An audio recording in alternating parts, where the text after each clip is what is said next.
ഏത് G P ആയിരുന്നു? Boring G P. Okay boys, let's go.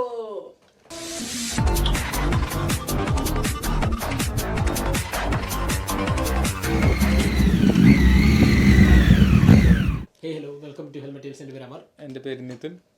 Welcome to episode 7. Yes. ഇന്നൊരു enthusiasm ഇല്ല.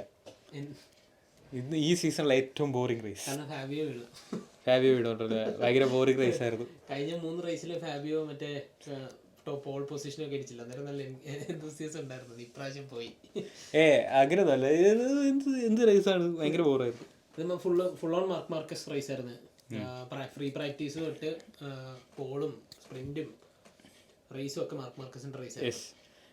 2015 ശേഷം എല്ലാ സെഷൻസും ടോപ്പ് ചെയ്യുന്ന റൈഡർ. അതായത് P1 പ്രാക്ടീസ്, പിന്നെ പ്രാക്ടീസ്, ടോപ്പ് ചെയ്ത്, പിന്നെ പ്രാക്ടീസ് 2, ക്വാളിഫയേഴ്സ്, സ്പ്രിന്റ്, പിന്നെ മെയിൻ റേസ്. എല്ലാം അതും അങ്ങും അടുത്തടുത്തൊന്നുമല്ല, നല്ല ലീഡിലാണ് പോയിക്കൊണ്ടിരുന്നത്. അതെ, പുള്ളി ഒരു 2 സെക്കൻഡ് ലീഡിലാണ്. എൻ്റെ ഇപ്പോഴത്തെ അവസ്ഥ പോലത്തെ റേസാണ്. ഭയങ്കര ബോറിങ്, ഒരു താല്പര്യമില്ല. ഭയങ്കര ബോറിങ് റേസ് ആയിരുന്നു. എനിക്ക് ഇഷ്ടപ്പെട്ടു കേട്ടോ. നിനക്ക് ഇഷ്ടപ്പെടും? എനിക്കിഷ്ടമാണ്. എടാ ആരകൻ ഗിവൺ ആണ്, മാർക്കസ് ജയിക്കും. അത് മാർക്കസിന്റെ ട്രാക്ക് എന്നൊക്കെ തന്നെ. ലെഫ്റ്റ് ഹാൻഡ് സ്പെയിനില് ഫാബിയോ ആദ്യമേ പറഞ്ഞു. ഫാബിയോ പണ്ടേ പറഞ്ഞിട്ടുള്ളത് പുള്ളിക്ക് ഇഷ്ടമില്ലാത്ത ട്രാക്ക് ഏതാന്ന് വെച്ചാൽ ആരകൻ. അല്ലാതെ അരഗന്റ് എന്നല്ല ഉദ്ദേശിച്ചത്.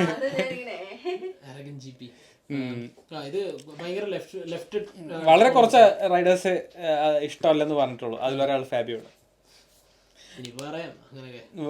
വലിയ ഗ്രിപ്പില്ലാത്ത ട്രാക്കാണ്. സാധാരണ ഗ്രിപ്പില്ലാത്ത ട്രാക്കിലൊക്കെ സാർക്കോ കുറച്ച് എന്തെങ്കിലുമൊക്കെ കയറുന്നുണ്ട്. പക്ഷെ പുള്ളി ഇതായി. പക്ഷെ ഇത്തവണ ഗ്രിപ്പില്ലാത്ത ട്രാക്കിലാണ് KTM.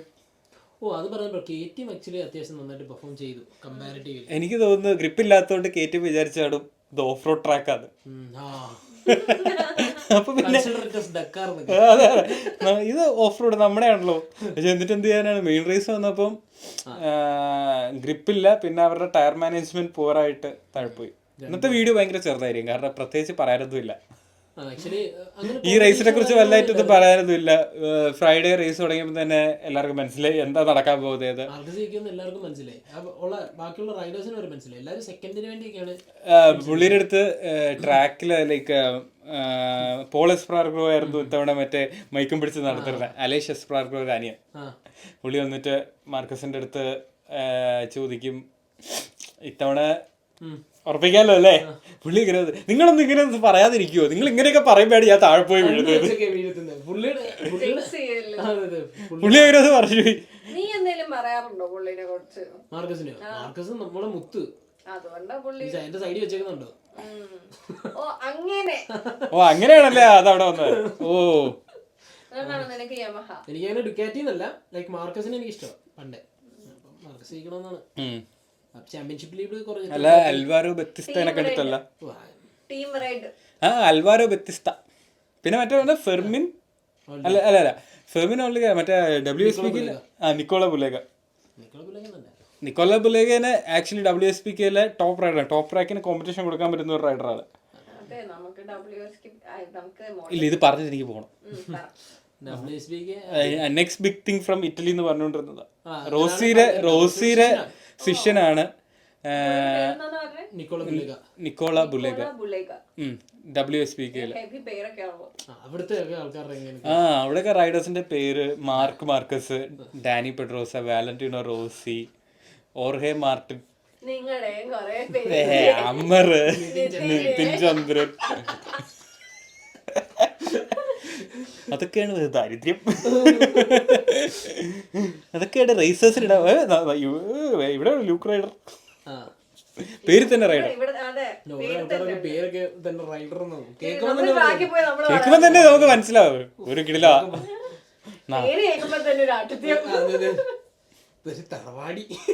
ആട്ടിത്യമുള്ള റേസറുള്ള പേരാണ്. നിന്റെ പേരാരാ? അമർ രാജീവ്. അതിലെ ശോകാണ് അമർ രാജീവ്. നിതിൻ ചന്ദ്രൻ ഇങ്ങനെ ക്വാളിഫയേഴ്സ് എന്തെങ്കിലും പറയാനുണ്ടോ? ക്വാളിഫയേഴ്സിൽ എന്താ പറയാ, മാർക്കസ് വീണ്ടും ഭയങ്കര ഫാസ്റ്റ് ആയിരുന്നു. പൊസിഷൻ പറ.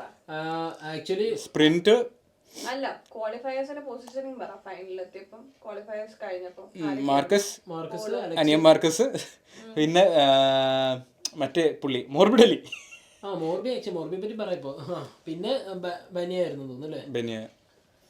ക്വാളിഫയേഴ്സിൽ ക്വാളിഫയേഴ്സില് വേറൊരു സംഭവം പറയാനുണ്ടായിരുന്നു. നമ്മുടെ ക്വാഡ്രാറോ പുതിയ ടാങ്ക് ട്രൈ ചെയ്തു, പുതിയ ഗ്രിപ്പ് സെറ്റ്സ് ട്രൈ ചെയ്തു. ഈ റേസിൽ പുള്ളി ആക്ച്വലി പോയിന്റ് സ്കോർ ചെയ്യുന്ന പോലും വിചാരിച്ചല്ല. സ്പ്രിന്റിൽ അമ്മാതിരി ശോകമായിരുന്നു ബൈക്ക്. കുറെ ഫ്രസ്ട്രേറ്റഡ് ആയിട്ടൊക്കെ എന്തൊക്കെ ചെയ്യുന്നുണ്ട്. കോർണർ പുള്ളി ഓവർഷൂട്ട് ചെയ്ത് ഒന്ന് ബ്രേക്ക് ചെയ്ത് നിർത്താൻ പറ്റുന്നില്ല. പുള്ളിക്ക് ഭയങ്കര ഫ്രസ്ട്രേറ്റഡ് ആയിരുന്നു. ഈ ക്വാഡ്രാറോ ശ്രദ്ധിച്ചിട്ടുണ്ടോ? എപ്പൊ താഴെ വീണല്ലോ സൈഡിൽ നിൽക്കുന്ന മറ്റേ മാർഷൽസ് ഇല്ലേ, അവരൊരു തല്ലുണ്ടാക്കും. എന്തെങ്കിലും കുട്ടായ്പ അടിച്ച് തല്ലുണ്ട്. എപ്പോഴും ശ്രദ്ധിച്ചു. പുള്ളി എന്തോ പുള്ളിനെ കുറ്റം പറയാൻ പറ്റില്ലടാ, പുള്ളിനെ കുറ്റം പറയാൻ പറ്റില്ലടാ. സീസൺ കഴിയുമ്പോ അറിയാം ഇവിടെ ആരൊക്കെ എന്തൊക്കെ ആരെയൊക്കെ വഴക്കുണ്ടാക്കുന്നത്. 3 DNF ഈ കഴിഞ്ഞ 3 റേസ് ഫാബിയോക്ക്. പുള്ളിയുടെ കരിയറിൽ ആദ്യമായിട്ട് ഹാട്രിക് അടിക്കുന്നത്. അങ്ങനെയല്ല, ലൈക്ക് മെയിൻ റേസ് 3 പ്രാവശ്യം ഫിനിഷ് ചെയ്യാത്തത്. ഓ അങ്ങനെ. ഓക്കെ. അപ്പൊ അത് കഴിഞ്ഞിട്ട് ക്വാളിഫയേഴ്സ് അങ്ങനെ. അപ്പം എന്നിട്ട് സ്പ്രിന്റില് മാർക്കസ് പോയി 2 സെക്കൻഡ് ലീഡ്. സ്റ്റാർട്ട് ചെയ്തപ്പോൾ 4th ആയിരുന്നു. ഇനിഷ്യൽ സ്റ്റാർട്ട് പോയി. എന്നിട്ട് അലക്സ് മാർക്കസ് ഫ്രണ്ടിലുണ്ടായിരുന്നു. പിന്നെ പെഡ്രോ ഉണ്ട്. ഇപ്പൊ ആക്ച്വലി നമ്മള് പെഡ്രോ ഒരു സംഭവമാണെന്ന് പറയുന്നത് എന്തുകൊണ്ടാന്നുള്ളത് ഇത് ഈ സീസണിൽ ആദ്യമായിട്ട് കാണാൻ പറ്റിയത് കഴിഞ്ഞ ദിവസം. മാർക്കസിന്റെ മറ്റേ സ്റ്റാർട്ടിങ്ങിൽ ഷോൾഡർ ടു ഷോൾഡർ പുഷ് ചെയ്താ അവർ സ്റ്റാർട്ട് ചെയ്ത്. മാർക്കസ് ചെയ്യുന്ന സമയം പെഡ്രോ മാർക്കസിന് ചെയ്തു. അപ്പം മാർക്കസ് തിരിച്ച് അതേപോലെ കയറിപ്പോയി. പിന്നെ പുള്ളി കയറിപ്പോയി. 2-3 ലാപ്പ് കഴിഞ്ഞപ്പോഴത്തേക്ക് പുള്ളി പിന്നെ അലക്സിന്റെ ഫ്രണ്ടിൽ പോയി 2 സെക്കൻഡ് ലീഡ്. പിന്നെ പുള്ളിയുടെ പേസ് തീർത്തു. സ്പ്രിന്റ് ഭയങ്കര മോശമായിരുന്നു ലൈക്ക് സ്പ്രിന്റിൽ. കാരണം സെക്കൻഡ് റോയിൽ നിന്ന് പുള്ളി എന്തോ 12 എന്തോ ഫിനിഷ് ചെയ്തെന്ന് തോന്നുന്നു. പുള്ളി മോർബിഡലി നല്ല ഫൈറ്റ് ആയിരുന്നു. ഫോർത്ത് ആണെന്ന് തോന്നുന്നു. കാരണം ഫെർമിനാൽഡിയോ ആയിട്ടായിരുന്നു ഫൈറ്റ്. ഫെർമിൻ നമ്മളൊന്ന് നോട്ട് ചെയ്യേണ്ട. ഫെർമിനുമായിട്ട് അക്വസ്റ്റ് ആയിരുന്നു തോന്നുന്നു ഫൈറ്റ് കേട്ടോ. അല്ലല്ല, ഫെർമിനെ കുറിച്ച് പറയുമ്പോൾ ഫെർമിനെ നമ്മളൊന്ന് നോട്ട് ചെയ്യേണ്ട ഒരു അടിപൊളിയായിട്ട് കയറിയിരുന്നുണ്ട്. അതെ ഭയങ്കര അഗ്രസീവാ ഫൈറ്റ് ചെയ്യും. മീൻസ് ഇഞ്ചോട് ഇഞ്ചി മറ്റേ പറഞ്ഞില്ലേ തെള്ളി നിൽക്കും. അങ്ങനെ ഈ പെഡ്രോയും ഫെർമിനും തമ്മിൽ കുറച്ച് ഇതുണ്ടല്ലോ. പഴയ ഒരു സ്റ്റോറി ഉണ്ട്, ഇവന്മാരെ ഒരുമിച്ച് ഒരു സ്ഥലത്തു നിന്നൊക്കെ. പക്ഷെ സ്പ്രിന്റിൽ തോപ്പിച്ചു. ഫെർമിൻ ഫ്രണ്ടിൽ കയറും, അക്കോസ്റ്റ വൈഡ് പോവും, വീണ്ടും വരും. അങ്ങനെ അവരൊരു ഫൈറ്റ് ഉണ്ടായിരുന്നു. പക്ഷെ ഫെർമിൻ അവസാനം തേർഡ്. അങ്ങനെ തേർഡ് ഫെർമിനാൽഡിയോ തേർഡ്. അലക്സ് മാർക്കസ് ഫെർമിൻ 2-3 ദിവസമായിട്ട് നമ്മൾ പറയുന്നുണ്ട്, നീ കേൾക്കുന്നില്ലെന്ന്. അങ്ങനെയല്ല ഞാൻ ഉദ്ദേശിച്ചത്. നമ്മള് പോൾ എത്താത്ത കുറച്ച് പേരൊക്കെ ഫ്രണ്ടിലോട്ട് വന്നു തുടങ്ങിയല്ലോ എന്ന് ഉദ്ദേശിച്ചു. ഫെർമിനൊക്കെ ഡുക്കാറ്റിലാണ്, ഗ്രസീനിലാണ്. അപ്പൊ ഫെർമിൻ തേർഡ് വന്നു, Alex Marquez second, Marquez first. 3 Ducati. പക്ഷെ ഇതിനകത്ത് ഹൈലൈറ്റ് എന്ന് വെച്ച് കഴിഞ്ഞാൽ സെക്കൻഡ് ബെസ്റ്റ് ബൈക്കായിട്ട് കഴിഞ്ഞ GP വന്നതെന്ന് വെച്ച് കഴിഞ്ഞാൽ KTM ആണ്. കടവാന്നൊക്കെ പറഞ്ഞിരുന്ന വേറൊരു റൈഡർ നമ്മൾ ഈ റേസിൽ കണ്ട്, വേറെ നമ്മൾ ആരും ശ്രദ്ധിക്കാത്ത പക്ഷെ കുറെ പേര് ശ്രദ്ധിച്ചു കാണും. എപ്രിലിയ ഫോമിലാവുന്നുണ്ടോ ഇതുവരെ. ക്വാളിഫയിങ്ങിൽ അവർക്കൊരു ടെക്നിക്കൽ ഇഷ്യൂ ഉണ്ടായിരുന്നു. എന്നിട്ട് പുള്ളിക്ക് ഓടിക്കാൻ മെയിൻ റേസും സ്പ്രിന്റിൽ ഇച്ചിരി കൂടെ സമയം ഉണ്ടായിരുന്നെങ്കിൽ കയറുക. കാരണം 20th പുള്ളി ടോപ്പ് 10-ലെത്തി. 11 ലാപ്സ്. ഇത്തവണ 11 ലാപ്സ്. 23 ലാപ്സ് ആയിരുന്നു മെയിൻ റേസ്. ഡിസ്റ്റൻസ് അനുസരിച്ച് half the race distance. Even main റേസിൽ തന്നെ 10 വരെ എത്തി. അതിനുശേഷം കയറാൻ പറ്റിയില്ല. പക്ഷേ വേറൊരു സംഭവം ശ്രദ്ധിച്ചതെന്ന് എനിക്കറിയത്തില്ല. എപ്രിലിയയുടെ ഫാക്ടറി ടീമും ട്രാക്ക് ഹൗസും 2 different set of air house ആണ് യൂസ് ചെയ്യുന്നത്. കാരണം ട്രാക്ക് ഹൗസിന് റെയർ വിങ്സ് ഇല്ല. എനിക്ക് തോന്നുന്നില്ല മറ്റേ ഡുക്കാറ്റി പോലെ റൺ ചെയ്യുന്നവര്. കാരണം 2 ടീമല്ലേ ഉള്ളു, അവര് ഡേറ്റ വേണം. V4 ഇറങ്ങിയായിരുന്നോ? മറ്റേ ഇറങ്ങുന്നുണ്ടെന്ന് അത് ഇന്ന് ടെസ്റ്റിലാണോ ഇറക്കുന്നത്? ഇന്ന് ടെസ്റ്റിംഗ് ഉണ്ട്. അഗസ്റ്റോ ഫെർണാണ്ടസ് എന്തൊക്കെയോ പാർട്സ് ടെസ്റ്റ് ചെയ്തിട്ടുണ്ടായിരുന്നു ടെസ്റ്റ് റൈഡറായിട്ട് ഇറങ്ങിയിട്ട്. പക്ഷേ V4 ആണോ ചെയ്തതെന്ന് അറിയത്തില്ല. V4 ഇറക്കുന്നുണ്ടെന്ന് പറഞ്ഞു, ഞാൻ ശ്രദ്ധിച്ചില്ല, ഞാൻ നോക്കാനും വിട്ടുപോയി. എനിവേസ് വെരി ബോറിംഗ് റേസ്, എനിക്കിതിൽ കൂടുതലൊന്നും പറയാനില്ല. sprint കഴിഞ്ഞു. ഇനി what about the race? Very boring again. Means Same I mean similar. Front റണ്ണേഴ്സിന്റെ ഇടയ്ക്ക് വലിയ കോമ്പറ്റീഷൻ ഒന്നും ഇല്ലായിരുന്നു. Like Marquez, Alex Marquez main റേസിനകത്ത് പെക്കോ തേർഡ് ഫിനിഷ് ചെയ്തു. അത് മാത്രമേ പെക്കോ ആക്ച്വലി പെക്കോയുടെ ഫാസ്റ്റസ്റ്റ് ലാപ്പ് 146.77 ആയിരുന്നു. തിരിച്ച് പുള്ളി എനിക്ക് തോന്നുന്നത് പെക്കോയുടെ പ്രശ്നം പുള്ളി ഈ ബൈക്ക് നോക്കി ഓടിക്കുന്നതിൻ്റെ പ്രശ്നമാണ്. ലൈക്ക് ബൈക്ക് പുള്ളിയുടെ ടാലന്റ് വെച്ച് ഓടിക്കാൻ ഇച്ചിരി കൂടെ ഷുഡ് ട്രസ്റ്റ് ഇൻ ഹിംസെൽഫ് എന്ന് എനിക്ക് തോന്നാറുണ്ട്. കാരണം പുള്ളി ബൈക്ക് ശരിയല്ലെങ്കിൽ പുള്ളി ഇന്നൊന്നും നടക്കില്ല, എൻ്റെ ബൈക്ക് ശരിയല്ല. അവിടെയാണ് മാർക്കസും പുള്ളി തമ്മിൽ. മാർക്കസ് ബൈക്ക് ശരിയല്ലെങ്കിലും ഓക്കെ ഞാൻ ഓടിച്ചോളാം മൈൻഡ് സെറ്റിന്റെ ഒരു വ്യത്യാസമുണ്ട്. ഞാൻ പോവാ, ആരൊക്കെ എന്തൊക്കെ വന്നാലും ഞാൻ പോണേ. ആക്ച്വലി നല്ലൊരു സ്കില്ലാണ്. ലൈക്ക് ബൈക്ക് എന്തൊക്കെ ആയിക്കോട്ടെ, ഓഫ് കോഴ്സ് അത് മെയിൻ. എടാ അതൊക്കെ പ്രശ്നം എന്നറിയോ, ഇത് ഈ പേടിയില്ലായ്മയും മണ്ടത്തരവും തമ്മിൽ ഒരു ഫൈൻ ലൈനുണ്ട്. അതിന്റെ നടുക്കൂടെ നമ്മൾ പോണം. ആ ലൈൻ എവിടെയാണെന്ന് എനിക്ക് തന്നെ, ഞാൻ എവിടെയാണെന്ന് എനിക്ക് തന്നെ അറിയില്ല. മാർക്കസിന് പേടിയില്ല, നമുക്ക് എല്ലാവർക്കും അറിയാം. അതാണ് വ്യത്യാസം. മാർക്കസിന് അറിയാലോ. ഓ അതൊന്നും നമ്മളിപ്പോ കമ്പയർ ചെയ്ത് നമ്മള് മറ്റേ അതാണേ നമ്മളറിയുമ്പോ നമ്മളെപ്പോഴും അങ്ങനെയല്ലേ പറയുള്ളൂ. ഞാൻ മാർക്കസ് കാണാം. അല്ല ഇവിടെ ചിലപ്പോ കാണുന്നവരൊക്കെ ഉമരത്ത് തള്ളാണ് വന്നിരുന്നിട്ട് മറ്റവന് ഓടിച്ച് ശരിയായില്ല, എവന് ഓടിച്ച് ശരിയായില്ല എന്നൊക്കെ പറയുന്നത് ഭയങ്കര കോൺഫിഡൻസിൽ പറയുക. എന്തെങ്കിലും ഒരു കഴിവുണ്ട്. എന്റെ കഴിവാണെന്ന് കോൺഫിഡൻസ്. എന്റെ കഴിവ് തള്ള എന്നെ പറ്റി സ്വന്തമായിട്ട് കോൺഫിഡന്റ് ആയിട്ട് തള്ളുകയാണ്. അതെ, എന്നെ കുറിച്ച് തള്ളാൻ എനിക്ക് വേറെ ആരുടെ സഹായം വേണ്ട, ഞാൻ തന്നെ തള്ളും. ഇപ്പം അതെ പക്ഷെ പെക്കോ എന്തെങ്കിലും വരട്ടെ എന്നുള്ള രീതിയിൽ ഓടിച്ചോ എന്ന് എനിക്കൊരു ഇത്. പക്ഷെ സ്പ്രിന്റിൽ നീ ശ്രദ്ധിച്ചോ എന്ന് എനിക്കറിയത്തില്ല, പെക്കോയുടെ ബോഡി പൊസിഷൻ വളരെ ലൈക്ക് നോർമലി പുള്ളി ലൈക്ക് ഷോൾഡർ ലോവർ ചെയ്ത്, പക്ഷെ സ്പ്രിന്റിൽ ഇച്ചിരി കൂടെ ഓൾഡ് സ്കൂൾ റോസി ടൈപ്പില്. പക്ഷെ കഴിഞ്ഞ ദിവസം പുള്ളിയിലേക്ക് എന്തെങ്കിലുമൊക്കെ ആയിക്കോട്ടെ എന്നുള്ള രീതിയിൽ ഓടിച്ചു. എന്ന് വെച്ചാൽ കാരണം നമ്മള് പെഡ്രോ അക്കോസ്റ്റ ആയിട്ടുള്ള ഫൈറ്റ് കാണുമ്പോൾ തന്നെ പുള്ളി വിട്ടുകൊടുക്കുന്നില്ലായിരുന്നു. എന്നിട്ട് കാരണം GP24 ഉണ്ടാകുന്ന സമയത്ത് പുള്ളിനെ ഔട്ട് ബ്രേക്ക് ചെയ്യാൻ ഭയങ്കര ബുദ്ധിമുട്ടാണ്. ഇത്തവണ ഔട്ട് ബ്രേക്ക് ഒക്കെ ചെയ്ത ആൾക്കാർ പോകുന്നുണ്ട്. പെഡ്രോ ആണെങ്കിൽ ഇത്തവണ കുറെ ട്രൈ ചെയ്ത് അവസാനം പെഡ്രോ തന്നെ കുറച്ച് മിസ്റ്റേക്ക് ഉണ്ടാക്കി ബാക്കിൽ പോയി. പിന്നെ ടയർ ഡീഗ്രഡേഷൻ ഇഷ്യൂ വന്ന് 2 സെക്കൻഡോ 4 സെക്കൻഡോ ബാക്കിൽ പോയി. പക്ഷെ ഏറ്റവും നല്ല ബാറ്റിൽ ആക്ച്വലി മെയിൻ റേസിലെ ഫെർമിനും മറ്റേ മോർബിഡലും അവര് സ്ട്രെയിറ്റിലൊക്കെ ഡ്രാഗ് റേസ് ചെയ്യായിരുന്നു. രണ്ട് സെയിം ബൈക്ക് സ്ട്രെയിറ്റിൽ പോകുമ്പോഴത്തേക്കും 2 പ്രാവശ്യം അവരുടെ എൽബോ ടച്ച് ചെയ്ത്.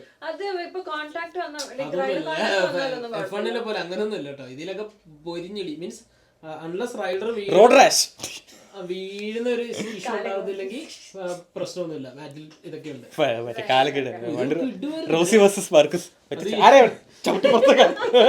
പഴയ മറ്റേ റോഡ് റാഷ് തന്നെ.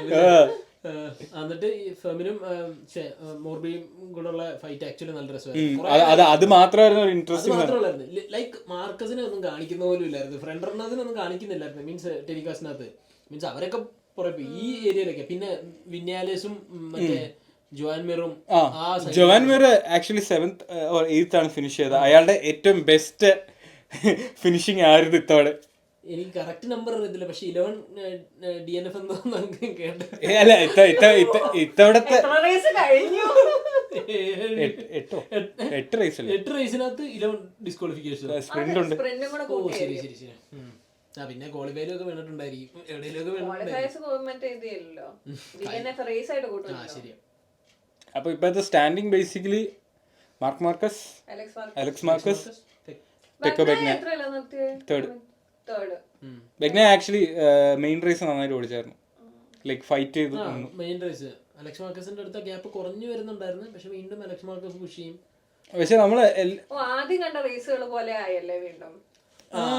അങ്ങനെ പറയാൻ പറ്റില്ല. ലൈക്ക് ഇപ്പൊ നമുക്ക് ഇത്തിരി നമ്മളിപ്പോ ഈ സീസൺ ഇതുവരെ എത്തിയപ്പോ ആദ്യം നമ്മൾ ഈ സീസൺ തുടങ്ങി വിചാരിച്ചു ഡുക്കാറ്റി ഡോമിനൻസ്, മാർക്ക് മാർക്കസ് അത് നമ്മള് തൊടുന്നില്ല. അത് തന്നെയാണ് ഇന്ന് കണ്ട റേസ് ഇല്ലേ ഇതുപോലെ ആയിരിക്കും എല്ലാം എന്നാണ് നമ്മൾ ആദ്യം വിചാരിച്ചത്. എന്ന് വെച്ചാൽ because best rider in GP on the best bike in GP അങ്ങനെയായിരുന്നു. പക്ഷെ നമ്മൾ ഈ സീസൺ ഇങ്ങനെ ഓരോന്ന് കഴിയുമ്പോഴത്തേക്കും Ducati like GP25 is not the best bike എന്നുള്ളൊരു കാണാൻ പറ്റി തുടങ്ങി. 24 പിന്നെ ഹോണ്ട വരുന്നു, യമഹ വരുന്നു. ലൈക്ക് ഇത്രയും നാള് അവർക്ക് കൺസെഷൻസ് കൊടുത്തതിന് ഉള്ള റിസൾട്ട് കാണുന്നുണ്ട്. ഇപ്പൊ ഡുക്കാറ്റി ഈ ലെവലിൽ എത്തിയിരിക്കുന്ന തന്നെ ഒരു ടൈമിൽ ഡുക്കാറ്റിക്ക് കൺസെഷൻസ് ഉണ്ടായിരുന്നു. സ്ഥിരം കൺസെഷൻ കിട്ടുമായിരുന്നു. അങ്ങനെ ചെയ്താണ് അവര്. കാരണം സ്റ്റോണറൊക്കെ ഓടിക്കുന്ന സമയത്ത് അവരുടെ ഡെസ്മോസിഡിച്ചി മെഷീൻ അൺറൈഡബിൾ ആയിരുന്നു എന്നാണ് പറയുന്നത്. അതിലെങ്ങനെ സ്റ്റോണർ ബ്രേക്ക് ചെയ്യുന്നു ജയിക്കുന്നു ആർക്കും ഇത് പറയില്ല. റോസി പോയിട്ട് പോലും ഓടിച്ചിട്ട് പറ്റുന്നില്ലായിരുന്നു. അങ്ങനെ കൺസെഷൻസ് ഒക്കെ കിട്ടി കുറെ ഡെവലപ്പ് ചെയ്താണ് ഡുക്കാറ്റി ഇപ്പൊ ഈ കാണുന്ന ഇതിൽ വരുന്നത്. അപ്പം ലൈക്ക് ഇറ്റ്സ് എ സൈക്കിൾ. ഇനിയിപ്പോ കുറച്ച് 2027 ആവുമ്പോൾ ക്ലീൻ സ്ലേറ്റ് ആണ്, ഫുള്ള് മാറും, എല്ലാരും പുതിയ ബൈക്ക്. നീ അതിൽ തൊടില്ല. പക്ഷേ SPK ഇപ്പം ഡുക്കാറ്റി ഡോമിനൻസ് ആണ്. SPK പറഞ്ഞപ്പോഴാണ് ഇന്ന് ഈ വീഡിയോ ഷൂട്ട് ചെയ്ത ദിവസം ചിലപ്പോൾ ഒരു ദിവസം കേൾക്കാൻ പറ്റും വൈകുന്നേരം രാത്രി ഒരു WSPK റൈഡർ ചിലപ്പോൾ MotoGP ടോക്സിലാണ് അവരും പ്രമാക്കും യമഹയും തമ്മിൽ. അതായത് ടോപ്പ് റാക്ക് പ്രമാക്കും തമ്മിൽ ഇതിലാണ്. ടോപ്പ് റാക്ക് വേൾഡ് സൂപ്പർ ബൈക്കിൽ MotoGPയിലോട്ട് വരും എന്നുള്ളത് കൺഫേം ആയിട്ടില്ലായിരുന്നു.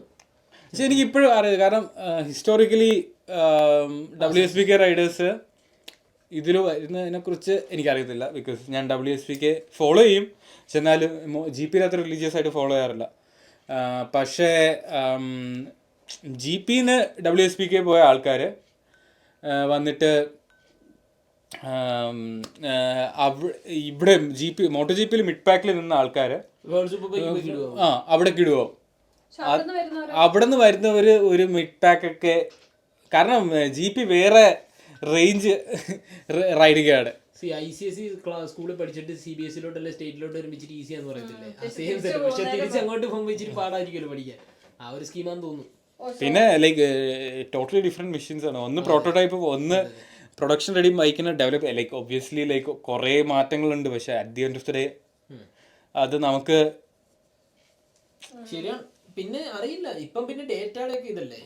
ആ ഡേറ്റ ഉണ്ട്.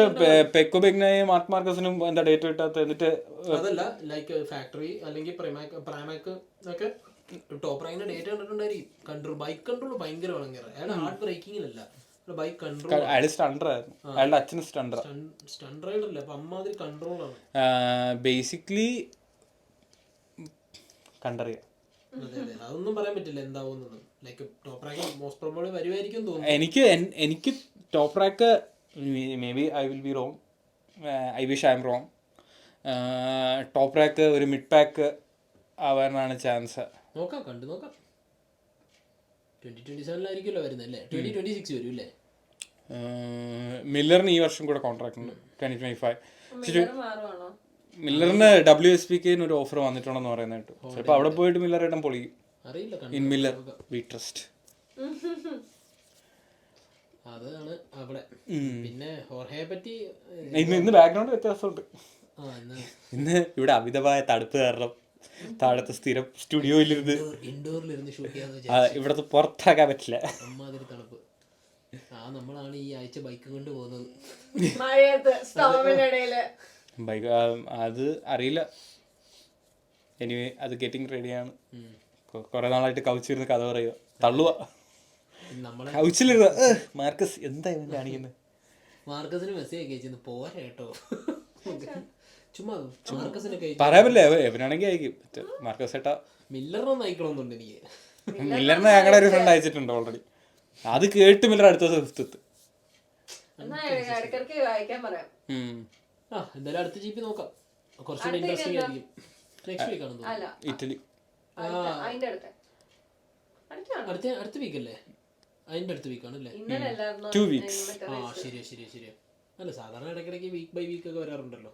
ഉണ്ടോ? പിന്നെ ഇല്ലല്ലോ, മിഡ് സീസൺ ബ്രേക്ക് ഒന്നുമില്ല. ഉണ്ട് ഉടനെ വരും. ബ്രേക്ക് വരുന്നുണ്ട്. സമ്മർ ബ്രേക്ക് വരുന്നുണ്ട്, അവരാ ഉടനെ വരും. ആവാറായി, നോക്കിയിട്ടില്ല, നോക്കാം. അടുത്ത റേസ് പെക്കോടെയൊക്കെ ഹോം ഗ്രൗണ്ടാ, ഇറ്റലിയിൽ റോസിയണ്ണന്റെ. റോസിയോടെ കാണും. എന്നിട്ട് മറ്റേ സെറ്റപ്പാ മാർക്കസ് ഇറങ്ങിയോ. മാർക്കസിനെ എങ്ങനെ വീഴ്ത്താം? 101 വഴികൾ മാർക്കസിനെ വീഴ്ത്താം. അല്ലല്ല, മറ്റേ മൊന്നെ പെക്കോ, മൊന്നെ മോർബി, ഇങ്ങ് വന്നേ, ഒരു കാര്യം പറയട്ടെ.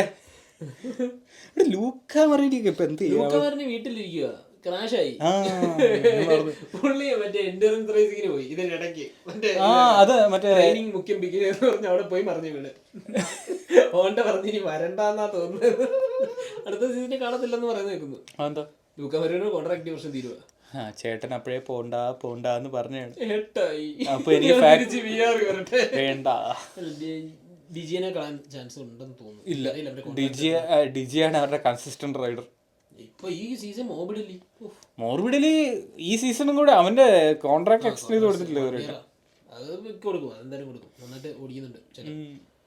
അവൻ ഫിനിഷ് ചെയ്ത റേസ് എല്ലാം അവൻ നല്ല പൊസിഷനിലാണ് ഫിനിഷ് ചെയ്ത്. പഴയ മോർബിഡിന്റെ ഒരു പക്ഷെ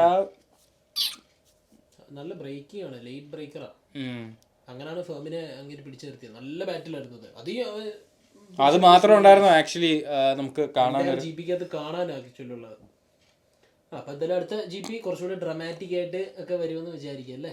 അതിന്റെ ഇടയിൽ കുറെ ഔട്ട്സൈഡ് GP ന്യൂസ്. ബെസക്ക് കയറി വരുന്നുണ്ട്, മാർട്ടിന്റെ അവസ്ഥ എന്താവും അറിഞ്ഞൂടാ. എന്താണെന്ന് അറിയില്ല. അതൊക്കെ എന്തായാലും എനിക്ക് തോന്നുന്നു കഴിഞ്ഞൊരു മീൻസ് ഈ അടുത്തൊരു വീക്കിനുള്ളിൽ അറിയാൻ പറ്റും. മാർട്ടിൻ മറ്റേ അവരുടെ ഏപ്രിൽ ഓൾ സ്റ്റാർസ് ഇവന്റിന് പോയായിരുന്നു. അത് ഞാൻ കണ്ടായിരുന്നു. പക്ഷെ അതിന് ഓടിക്കാനായിട്ട് പുള്ളി ഏപ്രിലേറെ സ്യൂട്ടല്ല ഇട്ടിരുന്നത്, ആൽപ്പിൻ സ്റ്റാർ ലോഗോ ഉള്ള സ്യൂട്ട് ഇട്ടത്.